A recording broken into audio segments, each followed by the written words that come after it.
بسم الله الرحمن الرحيم. لا أقسم بيوم القيامة ولا أقسم بالنفس اللوامة. أيحسب الإنسان أن لن نجمع عظامه بلى قادرين على أن نسوي بنانه بل يريد الإنسان ليفجر أمامه يسأل أيان يوم القيامة فإذا برق البصر وخسف القمر وجمع الشمس والقمر يقول الإنسان يومئذ أين المفر. كلا لا وزر إلى ربك يومئذ المستقر.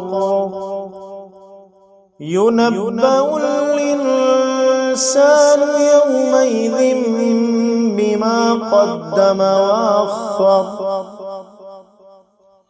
بل الإنسان على نفسه بصيرة ولو ألقى معاذيره.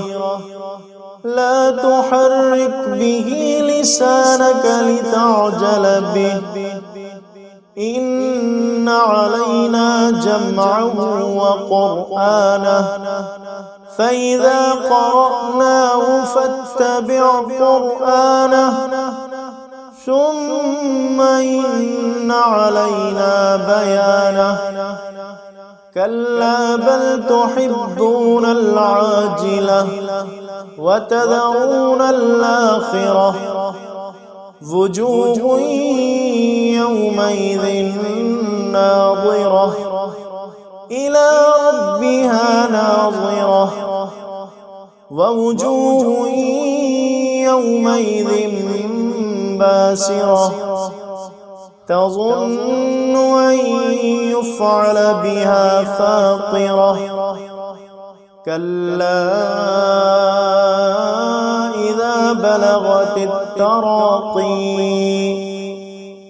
وقيل من راق وظن أنه الفراق والتفت الساق بالساق إلى ربك يومئذ المساق. فلا صدق ولا صلى ولكن كذب وتولى ثم ذهب إلى أهله يتمطى أولى لك فأولى ثم أولى لك فأولى. أيحسب الإنسان أن يترك سدى ألم يك نطفة من مني يمنى ثم كان علقة فخلق فسوى فجعل منه الزوجين الذكر والأنثى أليس ذلك بقادر على أن يحيي الموتى. صدق الله العظيم.